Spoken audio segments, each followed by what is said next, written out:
1206 से 1290 तक का शासनकाल, गुलाम वंश दिल्ली सल्तनत का प्रारंभिक चरण।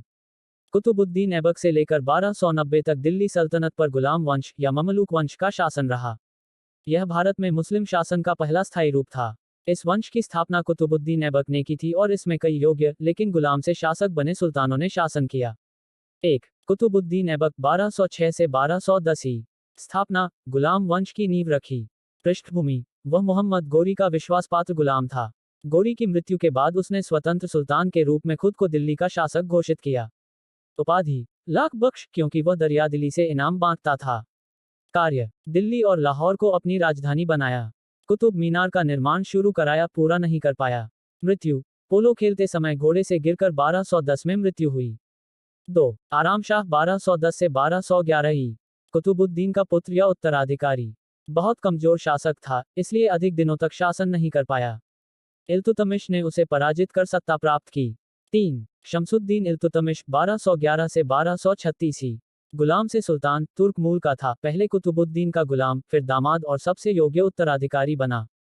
प्रमुख कार्य, दिल्ली सल्तनत को मजबूत और संगठित किया। मंगोलों के आक्रमण को रोका। कुतुब मीनार का निर्माण पूरा कराया। प्रशासनिक सुधार किए, एकता प्रणाली, भूमि वितरण व्यवस्था लागू की। सबसे पहले खुद को खलीफा से मान्यता प्राप्त करने वाला भारतीय सुल्तान। राजनीतिक स्थायित्व, अनेक राजाओं को पराजित कर पूरे उत्तर भारत पर प्रभुत्व स्थापित किया। 4. रजिया सुल्तान 1236 से 1240 ही। भारत की पहली और एकमात्र मुस्लिम महिला शासक। इल्तुतमिश की बेटी, जिसे सबसे योग्य समझकर उत्तराधिकारी बनाया गया। योग्यता, सुशिक्षित, बहादुर और न्यायप्रिय शासिका। चुनौतियां, तुर्क अमीरों, सभासदों को एक महिला का शासन स्वीकार नहीं था। मृत्यु, अंततः विद्रोह में मारी गई। 5. बहराम शाह, मसूद शाह और नसीरुद्दीन महमूद 1240 से 1266। ये शासक आमतौर पर कमजोर और अमीरों की कठपुतली थे। इस दौर में गयासुद्दीन बलबन सबसे प्रभावशाली व्यक्ति बनकर उभरा। 6. गयासुद्दीन बलबन 1266 से 1287। सबसे शक्तिशाली और योग्य शासकों में से एक। पहले नसीरुद्दीन महमूद का नायब प्रधानमंत्री था, बाद में खुद सुल्तान बना। प्रमुख कार्य, कड़ा अनुशासन, जबरदस्त सत्तावाद, न्याय के लिए लोहे की छड़ी, नीति अपनाई। दरबार की शान, सुल्तान को खुदा के प्रतिनिधि जैसा दर्जा दिया। मंगोलों से उत्तर पश्चिमी सीमा की सुरक्षा की। नायब ए खुदा, खुद को ईश्वर का प्रतिनिधि कहा। योग्य पुत्र मोहम्मद की मृत्यु से दुखी होकर उसका शासन कमजोर पड़ा। 7. काइकुबाद और काइकुसरो 1287 से 1290। बलबन के उत्तराधिकारी कमजोर साबित हुए।